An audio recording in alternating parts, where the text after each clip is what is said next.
Já, verið velkomin í Hamraborgarrásina í þennan listaþátt okkar. Við erum núna stödd í Gerðarsafni, listasafni Kópavogs, og við hliðina á mér manneskja sem að þið þekkið eflaust og kannist við. Það hún Guðbjörg Kristjánsdóttir, Hamraborgarbúi, og hún forstöðumaður þessa safns hérna. Og ég ætla nú að bíða því að bjóða því velkomin í þáttinn okkar. Nú bara spurningin þessi, hvað hérna með Gerði Helgadóttur, hvað getur sagt okkur svona forsögu af þessari dásamlegu byggingu sem hér Já, ég kannski fyrst að segja frá Gerði. Já. Hún var fædd árið 1928 á Norðfirði og fluttist síðan sem barnaaldri til Reykjavík með foreldrum sínum. Og hún stundaði síðan nám í myndlista- og handíðaskólanum í 2 vetur, fór síðan til Ítalíu og fékk þar inngöngu í listaháskólan í Flórens, þar sem hún lærði klassíska höggmyndagerð í 1 vetur, en hún hafði alltaf hugsað sér að verða myndhöggvari og var reyndar örlítið byrjað að vinna í höggmyndagerð hér heima áður en hún fór til Ítalíu.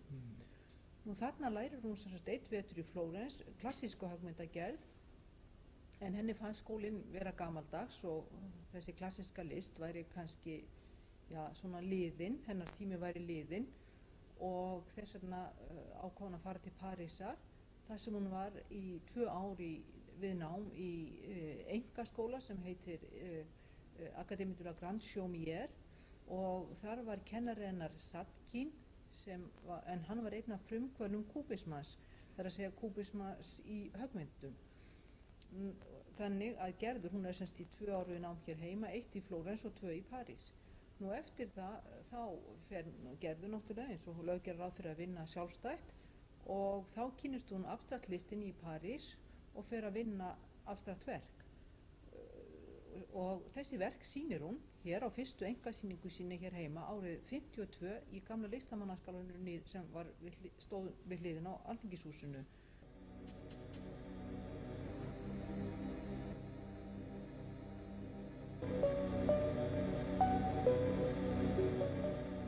Sýningu fékk Gerður mjög mikið lof og hún einn af frumkvöðlum hér heima, og þá í þeim skilningi að hún kemur hingað heim með abstrakt listina í þrívídd.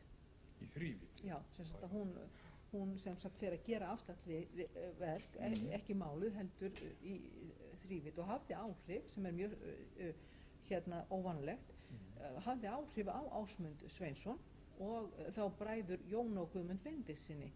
Og þetta örugglega svona alltaf einstakt að svona jafn ung kona og Gerður var, að hún skuli hafa þá svona ung haft áhrif á sér eldri menn hér heim. Já, það nokkuð merkilegt. Nú síðan ég geti talað endalaust Gerði allavega lengi.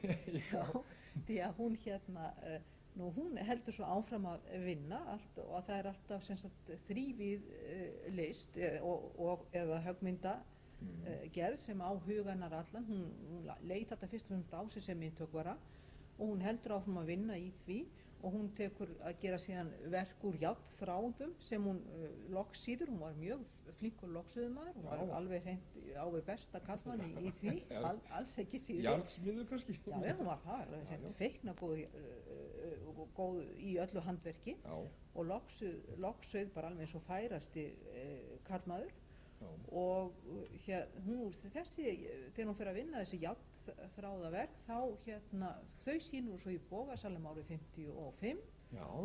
Og síðan þriðja einkasýningarnar eða hún var nú stundum með manni sínum þá, ef ég man rétt, og líklega mun hafa líka verið með öðrum frönskum vini sínum, eiginmanni Valgerðar Hafstad 55, en það voru 2 árið 55 og líka 2 árið 62. Og þá hún komin enn búin að breyta svolítið stíl, og nú síðan alveg síðustu verkin hennar, þau taka líka sem sagt enn breytingum hennar stíl, og við reyndum á sýningunni sem var hérna uppi í vor og fram eftir sumri að að gefa alveg svona sýnishorn af þróuninnar, ferlinum, já. Og það kemur nokkuð skemmtilega fram, þú minnist á járnsmíðina, það svona tákn hennar er ekki í þessari byggingu hér, það þessi járnsmíðaverk eða eitthvað. Já, sem sagt þessi þrívíðu verk sem hún vinnur yfirleitt og alltaf á málmi. Það getur verið járn sem hún stundum málar og hún gerir líka, hún vinnur líka í kopar. Já, og í bæði járn og kopar. En þetta hennar, hennar aðalverk og hún kvartar stundum undan í bréfum að hún hafi ekki tíma til að helga sig skúlptúrnum og þrívíddinni. En þá er hún, þegar hún segir þetta, þá er hún alltaf að vinna að glergluggum. En hún lærði í París glergluggagerð og hún var svona, og vann fyrir sér með henni. Það var hennar lifibrauð þessi glergluggagerð og hún gerði glerglugga í margar kirkjur hér heima og einnig út í Þýskaland og Frakklandi. Og það var hennar lifibrauð, en okkur finnst það nú skrýtið, hún skulle vera að kvarta undan þessu vegna þess að glergluggar hennar eru ákaflega fallegir og þeir eru náttúrulega, eins og allir vita, hér í Kópavogskirkju, það kannski alfallegustu gluggarnir hér á landi, þeir eru í Skálholti, það einn gluggi í Neskirkju og einn í kapellunu á Grund, Elliheimilinu Grund, og það í Saurbæ og Hvalfjarðarstönd og í Ólafsvík. Þannig að ég er búin að telja upp 6 kirkjur. Það bara á allir þessu stöðum.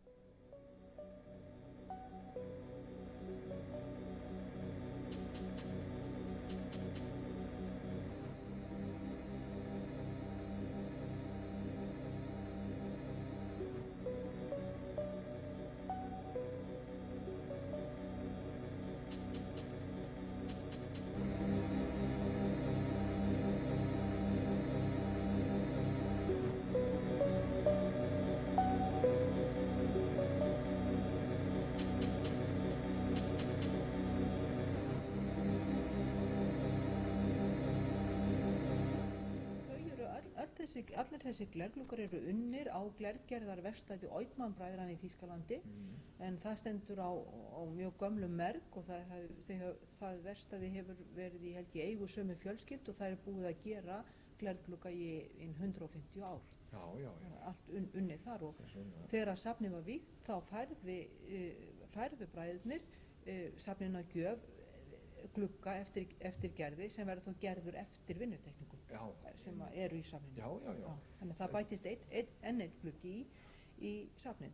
Nú það er enn hægt að sjá þessa glerglugga hérna á neðri hæðinni, því við erum ekki búin að taka þá niður, þeir eru ennþá þar eins og við settum þá upp þegar safnið var opnað og við hefum hikað við að vera að taka þá niður vegna þess að þeir eru ákaflega fallegir og við ætlum bara að leyfa þeim að standa þangað til að við þurfum að rýma fyrir einhverju öðru í safnið. Þannig að ef fólk vil nú koma að skoða þá vil ég endilega hvetja menn til þess. Það er að gera hvetja Hamraborgarbúa til þess að koma og skoða þessa sýningu sem er hérna á neðri hæðinni í Gerðarsafni. En þú komst inn á ferli hennar áðan, hennar Gerðari. Hvað finnst þér hvað segir listfræði þín stökkbreytingar hennar í hennar ferli? Hvað finnst þér vera mest áberandi? Það er raun og veru ákaflega erfitt að kannski að taka eitthvað alveg sérstaklega út og nema þetta sem ég var að segja áðan, þessi sýningarna þarna í listamannaskálanum árið 52, hún markar alveg tímamót í íslenskri listasögu vegna þess að þar kemur hún með þessa þrívíðu abstrakt verk sem að vinna neilega sess sem brautryðjanda á því sviði hér heima. En annað er það með Gerði að hún er ákaflega vandvirk og mér það liggur við að ég segi hún get ekki gert ljótverk. Hún er svo, það er eins og allt leik í höndunum á henni, hún er engan stund að tileinka sér hlutin og hún er ákaflega fljót að komast upp á lagi með allt sem hún tekur sér fyrir hendur og þetta enginn af þessi listamanni, hún er svo, allt sem hún fæst við verður svo fallegt og þess vegna er ákaflega erfitt að gera upp á milli tímabilið hennar. Fyrir utan þarna kannski það er náttúrulega þessi verk sem ég var að segja á þann, með þessi játverk sem hún er, og þá er hún bara 24 ára, samt orðin svona 24 ára komið þegar hún sýnir í listamannskólanum, samt farin að gera svona fullkomin verk. Þetta er merkilegt. Nú, við komum aðeins og tengjum Gerði við Kópavog. Hvað getur þú sagt okkur um það? Já, nú ástæðan kannski fyrir því að verk Gerðar hafna hérna er svo að foreldrarna bjuggu hérna í Kópavogi og það er náttúrulega örugglega ástæðan fyrir því hún fékk verkefnið að skreyta gluggana í Kópavogskirkju sem var eins og menn vita vígð árið 63 og þannig myndast þessi tengsl við Kópavog. Nú bróðir hennar Snorri Helgason, hann býr hérna líka niður á Nýbýlavegi og þegar að Gerður lést fyrir aldur fram úr krabbameini aðeins 47 ára gömul þá ákveðu systkin hennar 2 árum eftir andlát hennar að færa Kópavogsbæ að gjöf verkin í dánarbú hennar sem voru hátt á 1400, hvorki meira né minna. Já. Og við veitum mikið að því vísu vinnutekningur og annað slíkt en einhver síður líka mjög mikið af þrívíðum verkum og mjög verðmætum verkum. Þeir færa bænum þessa gjöf að því tilskildu að það verði reist listasafn sem beri nafn Gerðar. Já. Nú, bærinn hefur nú staðið við sitt að þessu leyti loksins eftir 15 ár. Já, það er búið að taka 15 ár frá því að byrja var að hanna þetta safn og síðan að byggja það. Það eru 15 ár liðin en nú er það risið og ég held að það sé alveg óhætt að segja að það hefur tekist mjög vel til og bærinn getur verið mjög stoltur af safninu og hann hefur staðið mjög vel við sitt í þessu samkomulagi að taka við þessum verkum. Hann er búinn að veita þessari gjöf virkilega verðugar móttökur, sem þú segir. Já. Þetta er nokkuð athyglisvert og það, eins og hér hefur komið fram og flestir Hamraborgarbúar vita þarna að höfundur að þessari byggingu eða sá sem að teikna er arkitektinn Benjamin Magnússon, eiginmaður Guðbjargar, þannig að þetta er nokkuð svona hjónabygging. Þeir hlutu vera stolt af þessu til hjónin að staðið að þessu. Ég verð nú sem sagt álitað það náttúrulega Benjamin sem einn teiknar þetta safn og ber ábyrgð á því þannig einum að þakka. En allavega það er skemmtilegt til að vita að þú sér svo innihaldið að það skilir sér og það er mikið ábyrgða hlutverk. Segðu okkur svo áfram þegar við höldum áfram í framtíðin, hún ber þetta það í skauti með sér hvernig þetta tiltekst, en hvernig finnst þér að hafa aðspurning verið frá því að við opnum í apríl var það ekki? Jú, það er búið að vera mjög góð aðsókn, það skiptir alveg þúsundum, það er fleiri þúsund manns sem hefur komið hingað og þá er náttúrulega meðal annars að byggingin hefur spurst mjög vel fyrir, fengið mjög góða dóma og fólk kemur hingað líka mikið til að skoða hana. Síðan var fólk held ég mjög hrifið, alveg út að fullera það var mjög hrifið af verkum Gerðar og þau komum fólki talsveit og óvart, það þekkt hann að fái því verkin hann höfðu náttúrulega verið niður í geymslum og lítið verið sýnt hérna, þannig að menn voru virkilega svona, komið þeim með óvart hvað þetta voru fín og falleg verk og margir komið til að sjá þau og ég tók líka alveg eftir því að Kópavogsbúar sem voru til dæmis með erlenda gesti, þeir komu hingað mikið til að sýna gestum sínum safnið. Þannig, og síðan fengum við sýninguna frá Danmörku, það komu 20 málverk eftir íslenska málara í danskri eigu sem að Margrét Danadrottning, hún var viðstödd þessu opnun og Hinrik Prins og það var náttúrulega mikill heiður fyrir safnið. Það var önnur sýning okkar og það líka var til þess að draga athyglina að safninu og margir komu til að sjá þessi verk. Nú síðan höfum við verið að sýna verk úr eigu Kópavogsbæjar, það er að segja þau verk sem að Kópavogsbær hefur keypt síðastliðin 30 ár. En á 10 ára afmæli bæjarins þá var ákveðið að verja 0,5% af tekjum bæjarins til lista- og menningarsjóðs og meðal annars fyrir þessa fjárhæð að kaupa listaverk. Það hefur verið gert og bærinn á nú 400 verk sem er ágætisstofn í safn og þetta er fyrsti sjóðurinn á landinu sem að fær svona ákveðið hlutfall af útvarpstekjum bæjar og þetta hefur verið til mikillar fyrirmyndar fyrir Kópavogsbæ að gera þetta. Nú, við erum núna stödd í skála. Hvað kallast þessi skáli sem við sitjum í núna? Er þetta blómskáli eða tréskáli eða hvað kallast? Eða heitir ekki nýtt sérstaklega? Við kallum þetta nú bara kaffistofuna, en hún hefur líka verið vinsæl og það er ákveðlega þægilegt að sitja í henni. Hún er í mjög skemmtilegum tengslum við sjálfa safnbygginguna og það er fallegt útsýni úr henni svona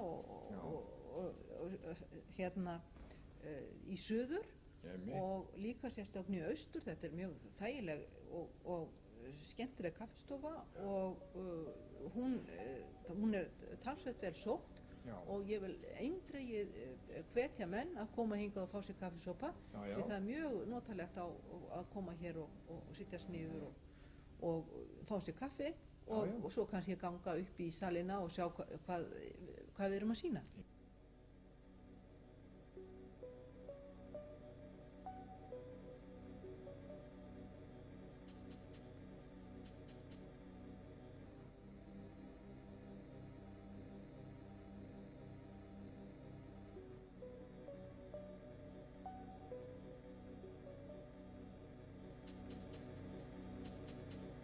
Ég tek eftir því, ég kom einn á stundum í sumar og þá var mjög gott að koma hér inn í mitt í skálan þegar sólin skein og maður gæti fengið hérna þessi svaladrykki og öldrykki og skoða blöðin og svona slappað af og haft það gott.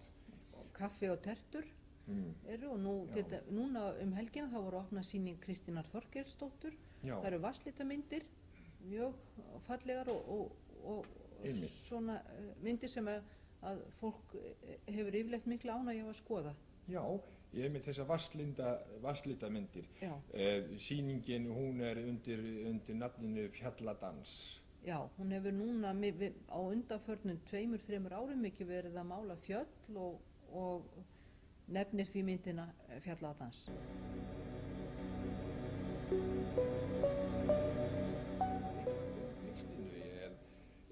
Er hún að taka einhverjum stakkaskiptum í sínu ferli? Já, það er alveg ótt að segja það. Hún hafði árabil unnið að grafískri hönnun, sem sagt hún hafði hannað merki og bækur og séð alls konar svona útlit á prent, á ýmiss konar prent, hvað maður segja, prentverki. Og rak einhverja þekktustu auglýsingastofu landsins en fyrir 10 árum þá fór hún að mála með vatnslitum út í náttúrunni, sumuleyti kannski bara til þess að breyta vatnslitir eru svo gjör ólíkir grafísku hönnun, þar sem er svona mikil yfirlega og yfirvegun og þarf að taka mikil tillit til þess sem að viðskiptavinurinn segir og allt það, en þegar hún fór að vatnslita sjálf út í náttúrunni þá gat hún bara enginn til að segja henni fyrir verkum og hún varði líka að vinna mjög hratt vegna þess að vatnsliturinn er þess eðlis að það verður að vinna mjög hratt með honum og það verður að klára myndina fyrir framan viðfangsefni. Það var algjör andstaða. Maður getur ekkert dregið eitt liturinn tilbaka, nei, það er ekki hægt, eða mála yfir þá, þeir eru svona. Já, það er ekki hægt að mála yfir vatnslitum. Já, eins og þrykkið tekur við honum, reyndar. Já, svo klárar hún myndina á staðnum. Þannig að þetta var svona mjög ólíkt og svo fannst Kristínu þetta að vera svo, ég veit ekki hvernig ég á að orða það, þá var þetta fyrir Kristínu svo mjög mikilvægt að hún fór að mála meira og meira og fór að halda sýningar og síðan hefur hún verið mjög dugleg við að sýna og þetta er 7. sýning hennar. Og það má líka eins og svo oft greina einhverja ákveðna þróun í málverki Kristínar eins og annarra og til dæmis núna hefur hún farið að beita svona kannski meira penslinum, verið djarfari við að láta pensilförin og pensilstrókurnar sjást meiri í myndunum og fyrir vikið verða það svona kraftmeiri og sterkari. Mér finnst þú lýsa því þannig að hún er farin að gefa sér meira á vald þessa umhverfis að þar sé að vatnslitanna, hún er farin að gefa sér meira vald, hún er svona hægt að þjóna þar að sé að búa til eins og þú segir merki eitthvað svoleiðis, hún lætur þetta bara koma innanfrá í staðan fyrir utanfrá.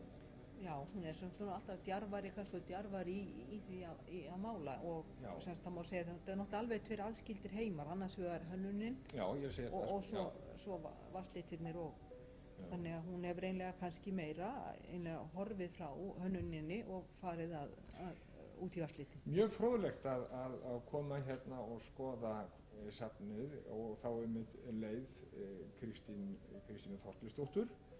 Hvað verður sýning Kristínar lengi? Hún stendur líklega sem sagt til 22. október en það er hugsanlegt að hún standi eitthvað lengur en það er ekki alveg ákveðið en örugglega til 22. október þannig ég vil hvetja menn að koma sem fyrst að sjá hana. Já, að gera og svo getur kannski aðeins upplýst Hafnarborgarbúa hvað er að döfunni. í vetur í listasöfnunum í grófum dráttum ef að það liggur fyrir? Já, það liggur nú svona nokkurn veginn fyrir fram að áramótum og við ætlum að fara að gefa út svona lítinn kynningarpjesa til að svona það sem við segjum frá því sem mun verða að gerast í safninu, en næst þá sýnir hérna Ragnhildur Stefánsdóttir sem er kona sem vinnur í þrívídd og hún kallar það bara skúlptúrar, hún hefur ekkert sérstakt nafn á sýningunni sinni. Nú það stóð til að stúlka sem heitir Kristín Geirsdóttir, hún myndi líka sýna hérna, en verk hennar þau brunnu þarna í brunnanum inni í Dugguvogi. Var ákaflega mikil ógæfa að þau skyldu brenna þarna inni, þannig að hún varð að hætta við sína sýningu. Og en svo koma verk eftir Önnu Sigríði og Önnu Eyjólfsdóttur, hún koma tvær sýningar og það eru líka þær vinna líka báðar í þrívídd. Það er ekkert málverk. Nú síðan kemur hérna svolítið skemmtilegt verkefni sem er hönnun minjagripa sem er verið að efna til og það eru verðlaunaverkin sem að koma út úr þessari hönnunarsamkeppni og þetta svona heitir reynsluverkefni, handverk reynsluverkefni hönnun minjagripa og verðlaunaverkin verða sýnd hérna í Fjölnóttasalnum. Og svona gaman að vita hvað kemur út úr því. Og á sama tíma, í desember, þá sýna hérna 6 íslenskar listakonur sem sýndu núna á íslenskri menningarhátíð sem var úti í London í vor og svo síðan fóru verk þeirra til New York og þau eru núna í New York en þau verða komin heim og þau verða sýnd hérna á aðvendunni í safninu. Það var svona ágætt að Íslendingar fá að sjá þessi verk líka, þess ekki bara verið að flytja þau út. Þannig að þetta eru 6 listakonur sem að þarna eru og það er Guðrún Hrönn, Hulda Hákon, Svava og Björnsdóttir og Inga Þórey Ráðhildur Ingadóttir og við nú ég er að segja einn sem kemur ekki, skulum sjá, ég man ekki, það er einn sem er alveg horfin, hún kemur kannski á eftir, en þetta eru 6 stúlkur. Og þetta er á döfunni þá fram á áramótum eða hvað? Þessari sýningu mun ljúka 18. desember og þá mun safnið loka. Því að það er reynsla manna að svona frá og með miðjum desember þá koma fáir svona safn. Já, það er náttúrulega jólaundirbúningurinn meiru. Já, og skammdegið og mikið myrkur og svona.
eftir áramótin? Já, þá er eiginlega alveg búið að ákveða alveg fram til september það sem sýnt verður.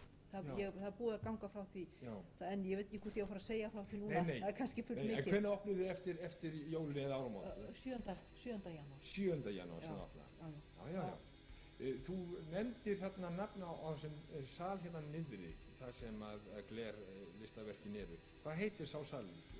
Hann er kallaður fjölnotasalur og hann er einlega ætlaður fyrir svona ýmiss konar uppákomur eins og til dæmis leikvestur, það hefur verið nú leikvestur og það má líka hafa það ráðstefnu og svona ýmislegt af þeim toga og fyrirlestra og það má nota hann svona fyrir ýmiss konar fundurhöld kannski líka og ráðstefnur og semst líka allt menningarefni sem geti farið þar fram. En ekki tónlist, því hann hentar ekki vel til tónlistar, þannig að það er allt og lágt undir loft og alls engin hljómburður í honum. En hins vegar er salurinn þar fyrir ofan, sem við kallum vestursalur, hann er svona viðunandi fyrir hljómlistaflutning á gríðarlega gott hljóðfæri, flygil, feikna dýran og góðan og það verða tónleikar í þeim sal. Já, og hvað heitir sá salur? Ég hef nú bara kallað á vestursalur og austursal, bara eftir áttunum, vestur og austursal. Þannig það er hægt að hafa hérna ráðstefnur og samkomuhald einhvers konar í þessum fjölnotasal og svo síðan að hafa tónleika, það sem setja uppi í vestursal og austursalurinn svona er myndlistasalur. Já, þannig að báðir eru myndlistasalur en það er bara betri hljómburður í vestursalum. En það má nú hafa alveg líka í austursal má alveg hafa hljómlist og þegar Kristín Þorkelsdóttir opnaði sýninguna sína þá söng Diddú við mikla hrifningu og þeirra sem áhlýtu eins og ekki var að skilja hann. Daginn þá var ég viðstaddur hérna þegar að var komið svona angi að listvinafélagi í Kópavogi. Þeir héldu hérna Kristinn Sigmundsson og Jónas Ingi Myndarsson, þeir voru hérna með uppákomu ásamt Sigfúsi Halldórssyni og fleirum. Er í ráði að vera með svona fleiri uppákomu kannski í framtíðinni? Já, við vonumst til að hér verði tónleikar.